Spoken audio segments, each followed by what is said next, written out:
Good afternoon, everybody. Welcome back to the Montgomery County Council. Welcome to all the members of the Retirees Association. We're so glad to be able to meet with you, at least virtually this year. Thanks so much to Sarah Harris and Margaret and all the board members for organizing this event, and to our staff that helped put this together as well.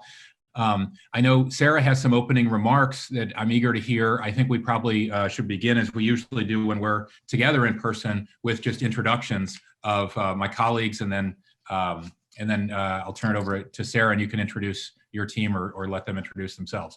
Right. So I'm Tom Hucker again. I'm the president of the Montgomery County Council this year. Vice President Albornoz. Hello, everybody. It's good to see you all. Thank you again so much for your service to the county and your continued service to the county. Honored to be with you this afternoon. Look forward to the questions and the presentation.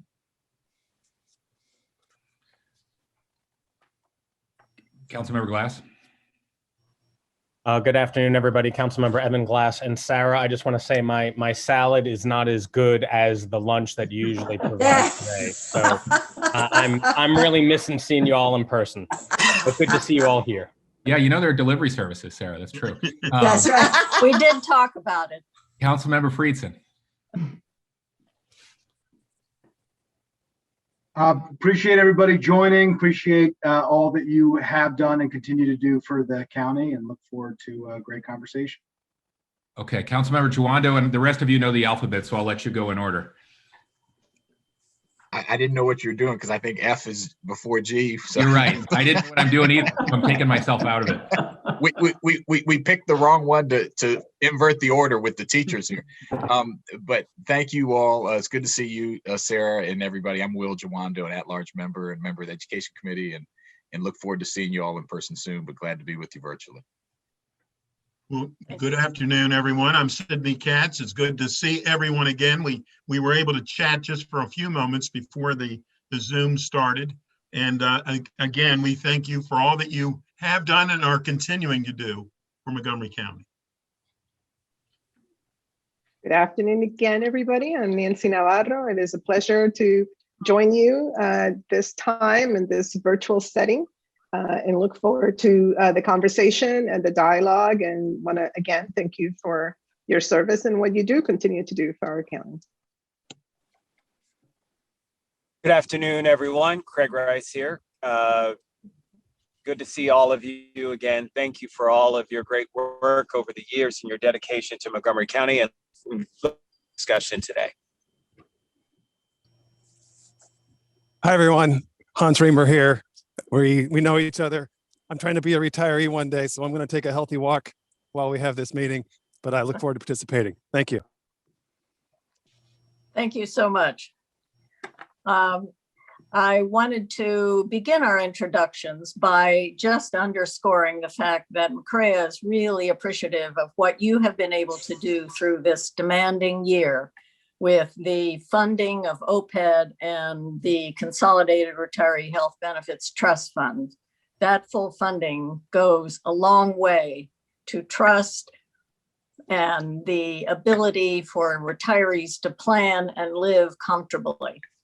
So MCREA really has several thousand members, and they had a virtual meeting last year. Communication with you and with them is one of our critical elements. And we reached retirees in 14 states last year at our virtual meeting. This year, per their request, we're going to have 2 all-member meetings, and our newsletter with appreciation to you and your efforts is going out this month. We also have a website and Facebook. So those are our avenues of communication. Members of our board go to the retirees seminar, the retirees to be seminars, so that those people will be informed about MCREA. In addition, we have people who monitor the council agenda weekly and the committee meetings and report back to the board. We have other board members who follow the operating budget and report back to the board on that. So those are the key elements, really. Communication with you and the county executive are so key, as you no doubt know. And at this time, we thought we, in our introduction, would give you some feedback on our vaccinating experience. So I will lead, and then I'll call on the board members in alpha order. I received both of my shots from Walgreen. Chuck, Beard? And each person will need to unmute so that everyone can hear. Chuck Beard?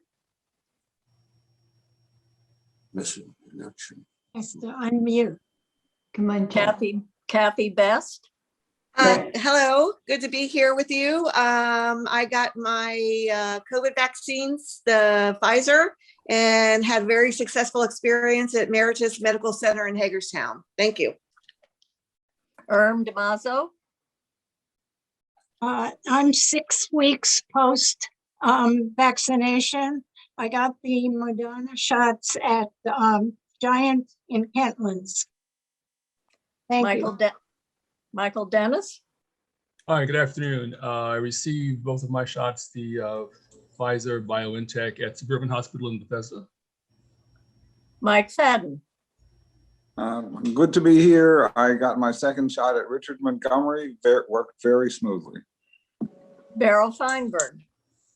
Hi, I want to first thank everyone on the County Council for all the work you've done for preventing housing evictions and for helping with those suffering from food insecurity and help for small businesses, as well as your advocacy for a state vaccination site in Montgomery County.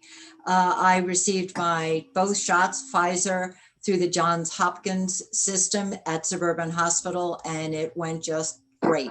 Perfect. Barbara Gerard.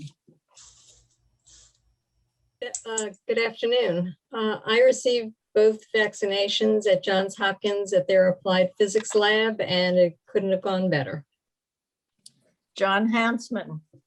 I got my shots at Richard Montgomery. Very smooth operation. Just note that my wife, the first place that she was able to get to was Meritus in Hagerstown. We should have said hello to our colleague out there. And she'll get the second one next Monday. Suzanne Hudson.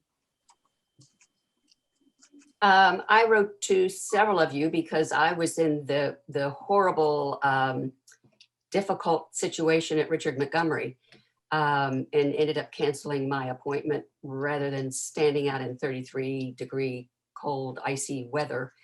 And when I did reschedule a couple of weeks later, it was at Quince Orchard High School, and it could not have gone better. It was extremely efficient, well put together. And I did write the health department to tell them that I was very pleased with that experience. Barbara Clock. Hi, good afternoon. I received both shots here at the Leisure World MedStar Clinic. It was Moderna, and everything went very smoothly. And Easter Sunday was my 2-week, time after the second shot. So, I'm pretty happy. So thanks. Margaret Nill. Good afternoon. I'm going to take you on a little trip with me. I signed up registered with Montgomery County on the 23rd of January, and I have not received an email from them. Luckily, I had my chart with Johns Hopkins. And after 2 weeks of morning to night, checking every website, looking for an appointment, I received an email from Johns Hopkins saying I was eligible and they had slots available. February 1st, I made an appointment for the 3rd of February, went to Suburban Hospital. It couldn't have been run better. At the end, while I was waiting to be allowed to leave, they made the second appointment, which worked beautifully too. So kudos to Suburban Hospital, Johns Hopkins, and my chart. Faye Nixon. Chuck Scherer. Yes, good afternoon. My wife and I received both of our shots through the county, the first at White Oak and the second at Richard Montgomery. The sign-up process was a real nightmare, very stressful, very frustrating. I don't know how we finally managed to get our appointments, but we did. And once we showed up for the shots, the process was very smooth. We were both very impressed with all the county staff we met. Everybody was friendly, courteous, and very patient in a very difficult situation. Lillian Snyder. I got my shots through the county at Quince Orchard High School, and all of that went very well. The process to get an appointment was horrendous. I'm very thankful for people now who can call in to get and have somebody put them on a list to get an appointment, because there were so many people who just couldn't navigate through all of that red tape. But I'm fine. And Rick Sullivan? Yes, thank you. I also had a very difficult time trying to get an appointment through all the different various avenues that were out there, none of which were very fruitful. And my wife is an employee of MedStar, and they had, I was able to get in on a clinic where there was an excess number of vaccines as opposed to the patients that showed up. And that's how I got my shots. And they gave me the second one as well. Chuck Beard? Yeah, I got both of my shots from the county. I got one at White Oak. I got the second at Richard Montgomery. I found it just extraordinarily well organized. And the county staff were just super, as were the volunteers. Volunteers were outstanding. And Faye Mixon? That provides you with some direct vaccine. I'm sure you've gotten others, but we wanted you to know what our experience was. And we're also very interested, Council President and other, Tom Hucker, of the current and future plans for funding of the health benefits and the other retiree funds. So take it away, please. Thanks so much to Sarah and to all of you. It's good to hear at least a mix of good and bad news about your experience. We're used to only hearing the bad news. It's one more reason we enjoy being with you all. And thank you at the beginning for all your contributions and your leadership through the years. I'll touch just briefly on the FY22 operating budget, what it means for retirees in the county. I'm not sure if there's somebody here from the executive branch who will want to comment as well, but they'll probably make their presence known. And I know you'll probably hear from members of the GO committee and others. It's always, as you know, as well as we do, very difficult to put together a budget of the scale and complexity of Montgomery counties. It's even more challenging when we're dealing with two historic crises in terms of the economic recession we're in and a global pandemic. But the good news is the budget is much better than we had anticipated even just a few months ago because of the largely due to the funds coming from the American Rescue Plan and under the new Biden administration. As I'm sure you know, we have over $203.7 million coming to the Montgomery County government from the Rescue Plan, which puts us in a much better position for fiscal recovery. The FY22 recommended operating budget really reflects Montgomery County's values, including it has an emphasis on our schools, on Montgomery College, on childcare expansion, on responding to our housing crisis and our climate crisis, and maintaining critical human services while it puts us on a path toward strong fiscal responsibility as well, and restoring restoring our reserves, which we've dipped into quite a bit during the pandemic, of course. As the council works through the proposed operating budget, we remain committed to funding the retiree health obligations. The FY21 continuity of service budget approved by the council, as I know you all remember, fully funded both the pay-as-you-go retiree health costs and which funds the cost of actual actual healthcare levels. That was consistent with the county's OPEB policies.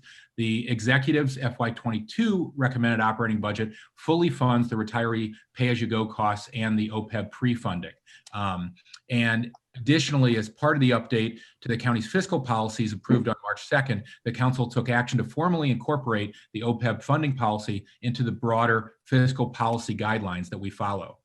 Looking ahead, and I don't want to go into too much detail, and I can leave it to the GO committee chair, but the GO committee recommended and the council unanimously supported a request for the council, the OLO, and the executive branch staff to review and to propose potential updates to our OPEB fiscal policies in advance of the FY23 operating budget process. And our priorities there include creating a policy goal or milestone for future pre-funding of OPEB, determining the level of funding needed to begin using our trust assets for pay-as-you-go costs, and developing a more explicit policy for when appropriated pre-funding dollars are deposited into the OPEB trust. I just want to communicate how proud I am, as always, to represent you and to support the funding of the retiree health benefits and the retirement system. I'm hoping myself, like Hans, to be a retiree sometime soon. And so particularly grateful, as all my colleagues are, to you for all your contributions through the years and being tireless advocates for all of our retired employees, the ones who are before us today and all the rest, and amplifying your needs. You all really helped to create the county government that we count on every day. And I know the council will continue to be supportive so we can continue to honor your service and enjoy this great county with you moving forward. So I'll stop there and say how much I look forward to our continued work and collaboration, and see who else wants to chime in. Thank you.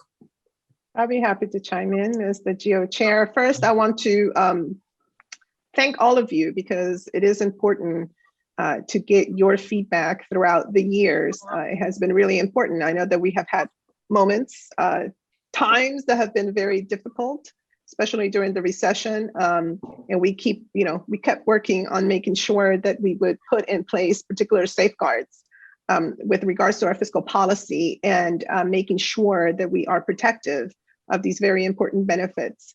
As Council President just explained, we have in the GO committee, and have to acknowledge Council members Katz and Friedson, because they are also extraordinarily committed.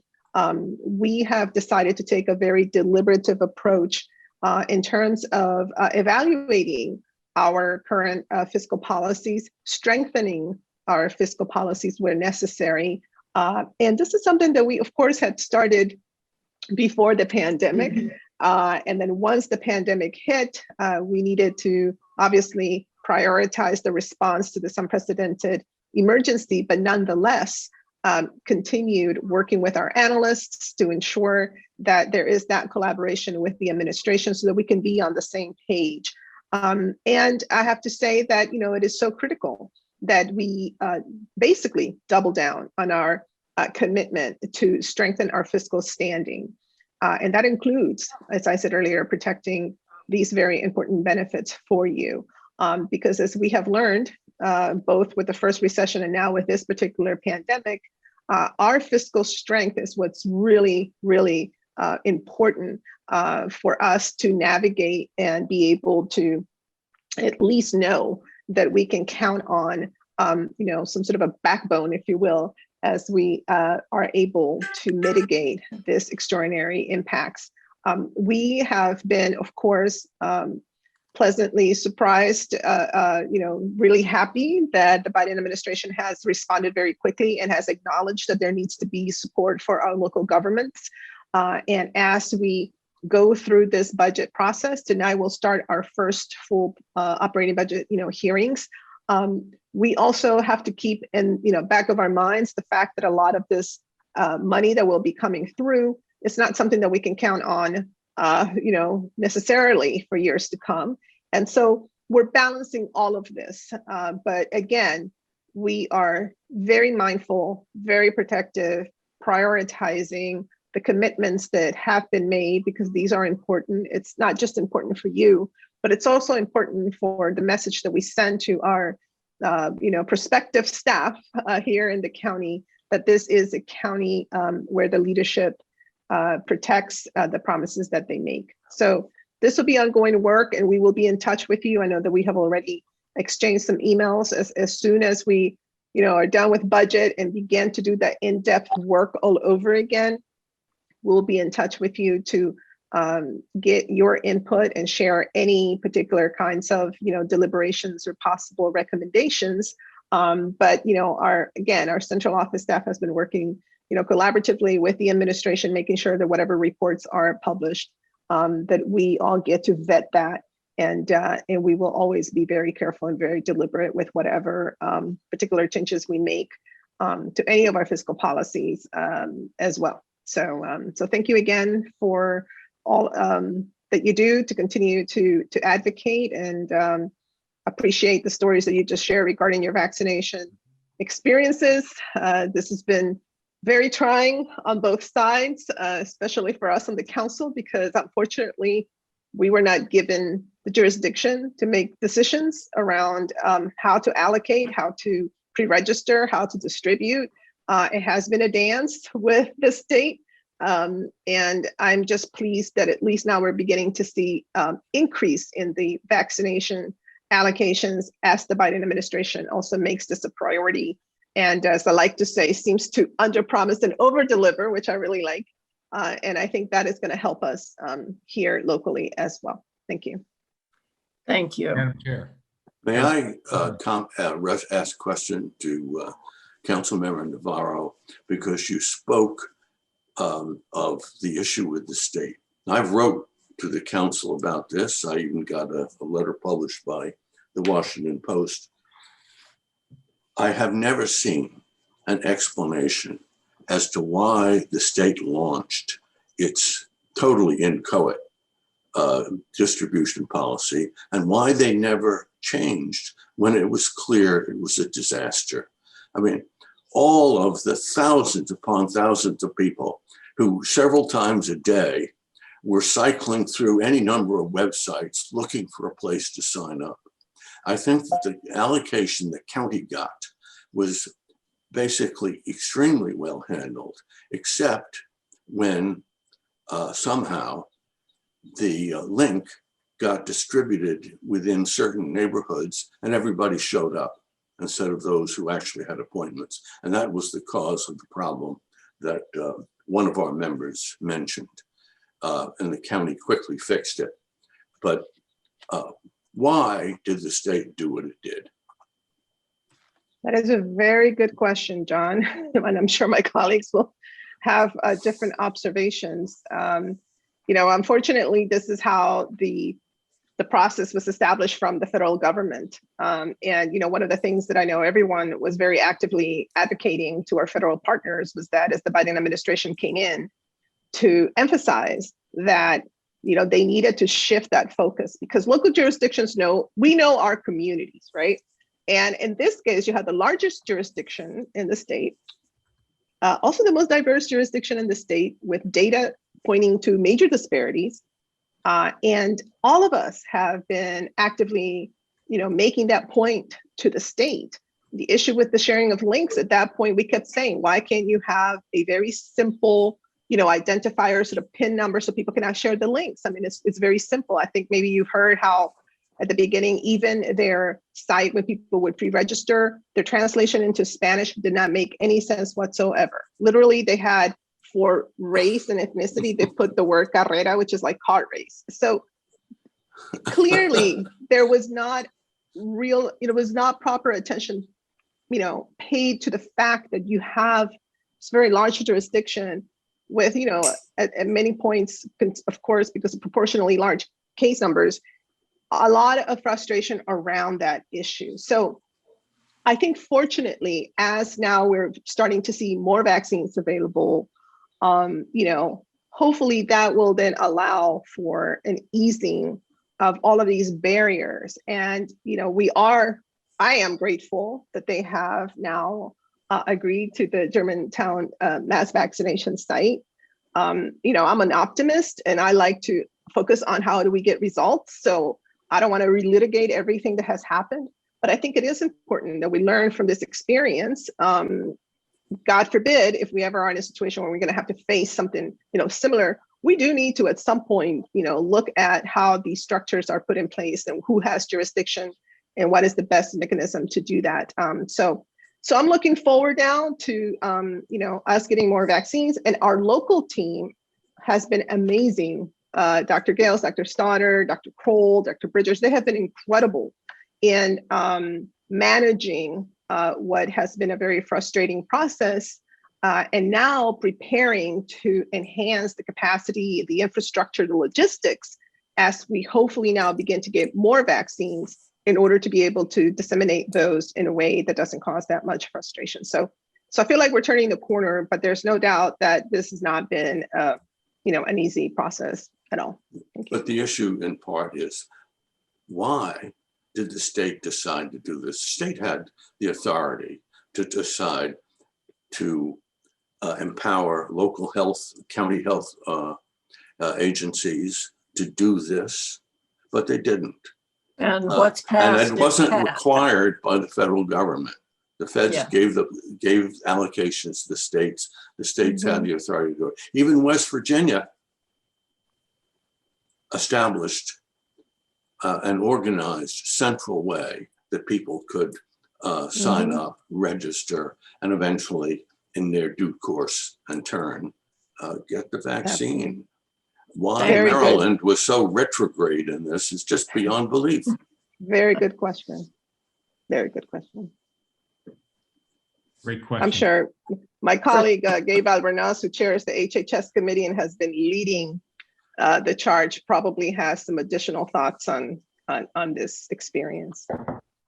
Yeah, well, first, John, amen to everything you said. Obviously the governor is in the best position to respond to the question as to why. I've got my own theories, but I think the two biggest mistakes clearly at the beginning of this were, number one, as you mentioned, the lack of a centralized registration system, which would have equated to a lot more efficiency, and certainly out of the gates would have lessened the confusion and the frustration that everyone was feeling. It was funny, well, not funny, it was terrible, but when the state officials came and testified before the council, they literally said it was a good thing that residents had the ability to go to so many different places to register for the vaccination, not at all sufficiently taking into account it was those same people going to all of the same registration sites.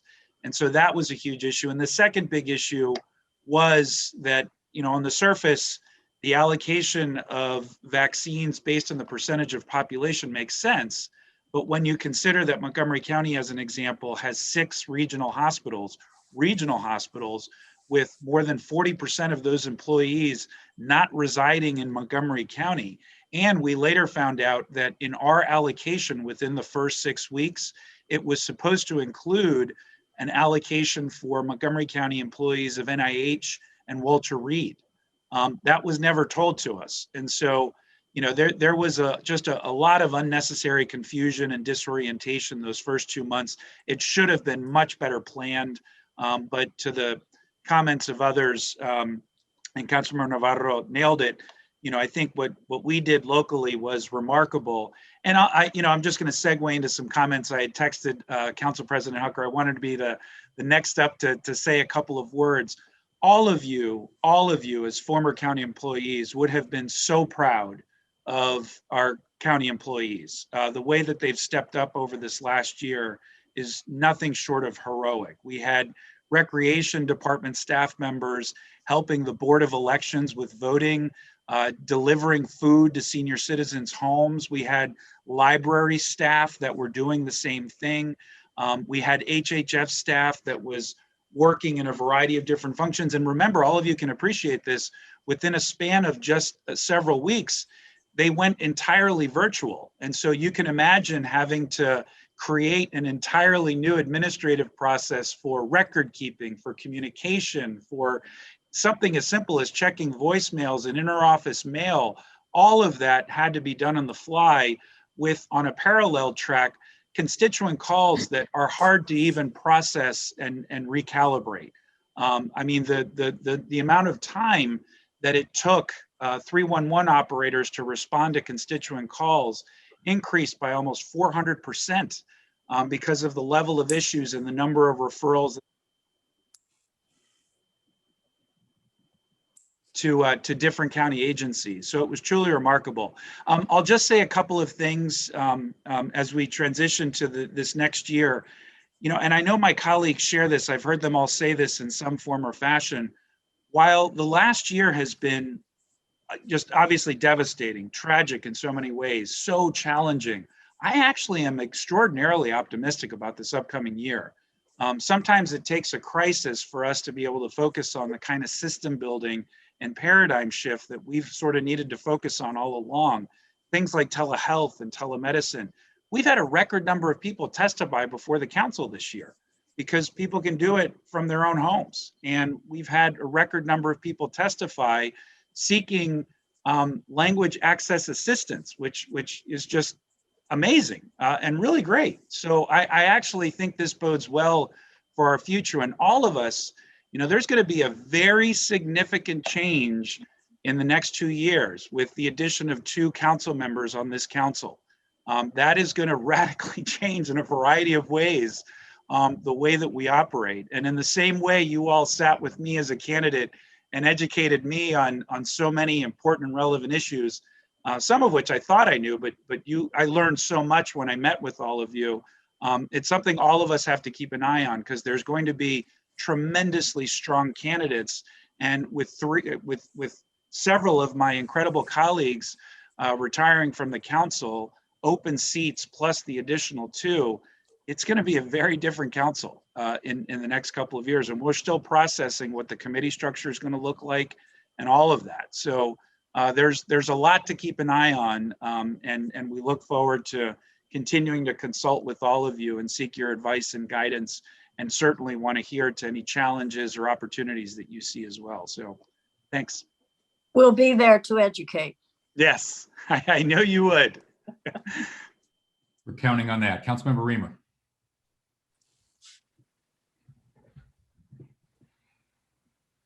Thank you. Thank you for the dialogue. It's great to be able to see everyone on the screen. I'm going to just talk with my camera off. I want to reemphasize the words that were said about the value of the Biden administration and Congress and the American Rescue Plan. I think we were not heading in a good direction in terms of fiscal management and OPEB. It has been a rocky few years, and your advocacy is a key bulwark against deterioration there. And thankfully, those federal funds are stabilizing us and hopefully will stabilize us for the next several years. You know, that would be ideal. But the fact that we're now able to fully fund OPEB and not have to, you know, go through a really difficult process in the budget to make that happen is really great news. And, you know, I think it is thanks to everyone's work to elect Joe Biden. And we've got to make sure we follow through on that and what that can do here locally, so that rather than having this be a one-year good news story, it's a long-term foundational good news story. And, you know, we're better positioned to make the investments and improvements and changes that we need. So keep advocating and make sure that let's all make sure we follow through on what the possibilities are here. And, you know, as for the challenges with the state and the county on the vaccination rollout, you know, it has not been easy. It's been a battle to get the governor to prioritize the county, and the inability to develop a unified registration system, you know, that the state's vaccination planning was inadequate. And really, I don't think the state and the county have a good way of working together structurally with the differences between State Department of Health and County Department of Health. I think it's been a real challenge. There's a lot of ways in which, you know, we were just provided with edicts of here's how things should be. And it would have been far better to actually have an influence over how those policies were rolled out. So there's a lot of big picture issues, but I'm glad to hear that you've been vaccinated. To Councilmember Albornoz's point, in the early stages of the rollout, there was a huge issue with doses sitting on shelves at the hospitals. And I know I advocated and others did that we needed to immediately open it up to older residents because there was, a lot of hesitancy in the 1A population. And I was glad to see when the governor and the county opened that up. And then we maintained a strong priority for our older residents for quite a period of time so that we could work our way through those more medically vulnerable populations. So, has not been an easy year, but things are looking better going forward. So let's keep working together. Thank you, Councilmember Glass. Thank you very much. And I just want to echo the comments that all my colleagues have made. And while this has been an incredibly tough year, full of so much loss and sorrow for many of us, whether it was losing someone close to us or not being able to see our own family, our grandparents or our grandchildren, that loss has been real. But when I reflect and think about the work that you have all done during your time with the county, and as has so been beautifully said by my colleagues, think about the work that county employees have been doing over the last year. I really think this last year has been the year of the public servant, quite frankly, from county staff, the HHS team stepping up first to put testing sites throughout the county, and then in addition to standing those up, working to create vaccination clinics, working with our nonprofit partners and our healthcare systems, so many different moving parts and pieces. It has been an incredible undertaking. And even with our teachers who adopted online learning and now they're heading back into the classroom after having been teaching for nearly half the year already. I'm curious, from their perspective, how that is going. But, at the end of the day, everything that we've been doing to keep our residents healthy and safe and standing up all of these new systems, we have fortunately been able to do it in a fiscally responsible way. And that, as has been said, has been in large part due to leaders in Congress, our own congressional delegation, and President Biden. As Councilmember Reamer just said, the $183 million that we received from CARES Act and the nearly $200 million that we're going to be receiving from the American Recovery Act have really helped us stay on fiscal footing. And in addition to that $204 million that the county is going to be getting, our municipalities are getting hundreds more. And I believe Rockville and Rockville City Council Member Beryl Freiberg, can confirm this. I think Rockville's getting $100 million on their own, close to that. And almost. And so again, we really have to thank government at all levels. And then I'll just close by this, going back to John's point about government at all levels, sometimes not working. And I think the collective concern shared by all of us on the council and the county executive and so many others, forced the governor to finally open up this mass vaccination site. Because how long could he continue to ignore the most populous and most diverse jurisdiction in the state? It was it was not the fair and equitable way to roll out a distribution. And unfortunately, I'll say this in closing. I appreciate people who recognize things aren't going well and they course correct. I like to say you fail fast. And unfortunately, we saw too many errors and too many disconnects that those corrections were not made in real time. And so I'm hopeful that moving forward, everyone will get vaccinated as President Biden continues delivering on his promise to get us all vaccinations. And I'm glad to hear and really much appreciate the way, Sarah, you started this conversation by letting us know that you are all vaccinated or about to be vaccinated and how you got vaccinated, because those ways are complicated, but clearly we're getting through this and we're getting through this together. So thank you all again for everything that you've done and the support that you continue to provide. Thank you, Councilmember Glass. Thank you. Councilmember Friedson. Yeah, thank you. I just echo some of the comments that have been made.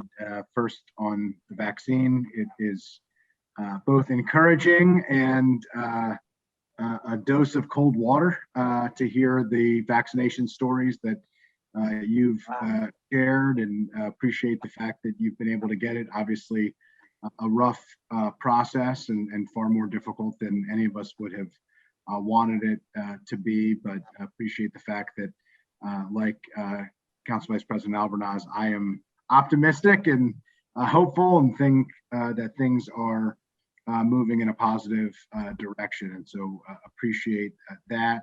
And on the comments of the chair of the Government Operations and Fiscal Policy Committee, I just wanted to reiterate Councilmember Navarro's comments about our commitment to the obligation that we have made to you, the debt of gratitude that we owe you, and the commitment that we have made to you in the Public Health Benefits Trust. And that's been a big focus of mine, our committees, and we'll continue to make sure that we do that work. For too long, it has been the most convenient place to address budget shortfalls. That is not the action of one individual or one council or one county executive. It is the unfortunate reality that we have found ourselves in challenging fiscal and economic circumstances, and an easy target. But it's an obligation. It's not an option. I feel very strongly about that. And we will continue, and I personally will continue to make sure that we are funding that at the level that it needs to make sure that it's there, so that you can rely on it and so that we can fulfill the commitments that we've made. And I think we're taking positive steps in that direction. And I just want to personally thank Sarah and all of you for your partnership and for your advocacy and for all of your efforts. It certainly has made a significant difference and will continue to be a key part of the conversation as we move forward. We'll need to have a seat at the table, and we'll need to make sure that you are a key part of it. So thank you very much for that. Thank you, Councilmember Friedson. Thank you. Councilmember Katz. Thank you very much, Mr. President, and thank you to all who are on this call. You know, I guess what one of the things that the pandemic has brought home to all of us is that how much we actually took for granted. I mean, you know, if there's a problem, if there's a need of an emergency situation, everyone, especially in Montgomery County, expected it to be handled immediately. That's just what we did. And it was by magic that a fire truck appeared or a police officer appeared. It was all by magic. And then we realized during a crisis like what we're going through that it's magical, but it's far from magic. When we talked about the differential pay, and it, caused a little bit of discussion, not going to say it didn't, but I said, we were paying $10 an hour additional if it was face-to-face. And I said, I don't know that I would have for $400 a week risk my life. This is before, the vaccine was available. I don't know that I know I wouldn't have wanted to risk my life for the situation, but thank goodness somebody did, because when there's an emergency, someone needs to come and help us in that emergency. And that was you, many of you on this call before the pandemic. And it certainly has been people today who are not retired, thank goodness at this moment, but who are not retired doing the work of what is so very necessary. So, and I too want to publicly thank the Government Operations Chair, Councilmember Navarro, and my colleague, Councilmember Friedson, for being, on all of my other colleagues, but the Government Operations Committee, for remembering each and every time their obligations to you. I've often heard that the best business people are those who don't want to make the sale, just want to make the sale today. They want you to be aware of their business, that they want you to be aware of what they do beyond the sale. And that's exactly what we are doing by our obligation of reminding ourselves of the payment that you were due way beyond your actual retirement, because all of us are most appreciative. So with that, and I guess we actually have another meeting this afternoon, and actually more than one this afternoon. So with that, I just wanted to say thank you very much. Thank you. Thank you, Councilman Katz. Thank you. Sarah, I don't see any other requests to speak from my colleagues. So do you have any closing remarks? I would just again like to thank you for the care with which you have handled this, and to underline that truth and our believability, our believing in you is really what this is, the foundation of going forward. And we look forward to working very closely with you and appreciate your extraordinary efforts. Thank you. Thanks so much for spending the time with us. We look forward to our continued collaboration with you. And next year, hopefully we'll be together in person.